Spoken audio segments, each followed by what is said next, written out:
Hello everyone. Today we are going to learn potassium permanganate titration. Redox titration is usually classified according to the used titrant, such as potassium permanganate method, potassium dichromate method, and iodometry. All the specific methods have their own characteristics and applications, and the principles of redox titration are also reflected in these measures. Therefore, it is very important to master the properties of titrant, titration principles, characteristics, precautions, and application of the commonly used redox titrations. Now, let's first talk about potassium permanganate titration. The potassium permanganate titration is a kind of volumetric analytic method determine other substance by means of the strong oxidizing ability of potassium permanganate and the principal redox titration. Potassium permanganate is an oxidant, and different conditions, the oxidation ability of potassium permanganate is different. In strong acid solution, permanganate is reduced to manganese 2, acting as strong oxidant, E theta equal 1.51 volt. In weak acid or neutral solution, permanganate is reduced manganese dioxide, E theta equal 0.59 volt.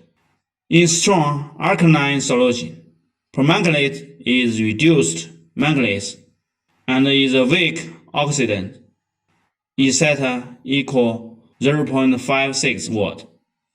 When the potassium permanganate titration is used, the acidity of the system should be selected according to the properties of the measured substance and strictly controlled in the titration to ensure the reaction of the titration is fixed from the beginning to the end.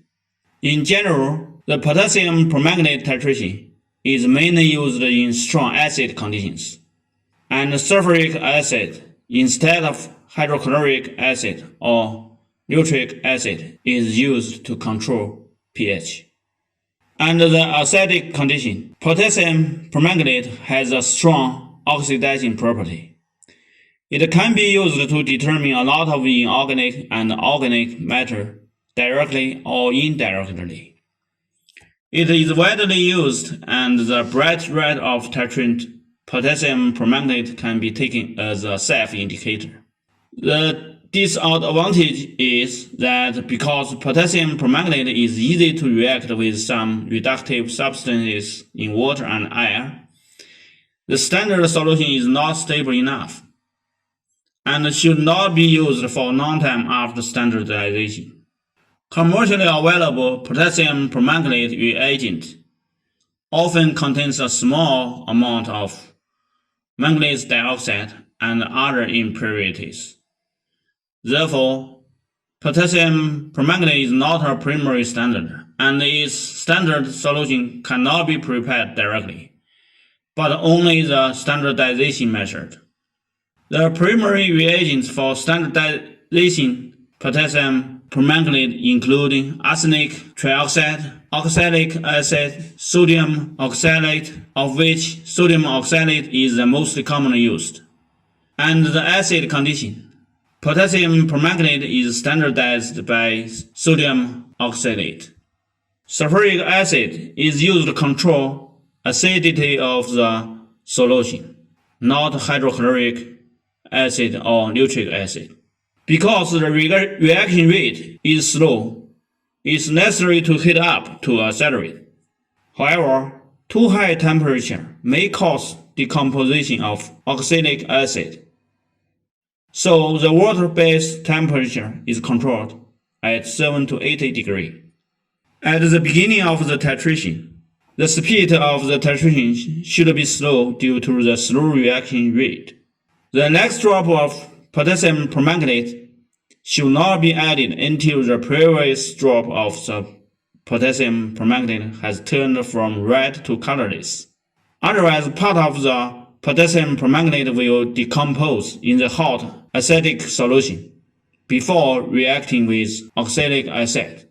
However, as the titration continues, the concentration of product manganese ions in the solution increases, and the reaction rate becomes fast, obviously. That is autocatalytic effect. At this time, the speed of the titration can also speed up accordingly. Apply self-indicator to titrate until the solution is pink and don't fit in half a minute. The application of the potassium permanganate titration is very extensive. The reductive substances can be determined by direct titration. For example, hydrogen peroxide solution can be titrated directly under the acidic condition by potassium permanganate standard solution. The calcium content in calcium salt can also be determined by indirect titration method, and the oxidation substance can be determined by back titration. For example, the content of manganese dioxide in pyrolusite.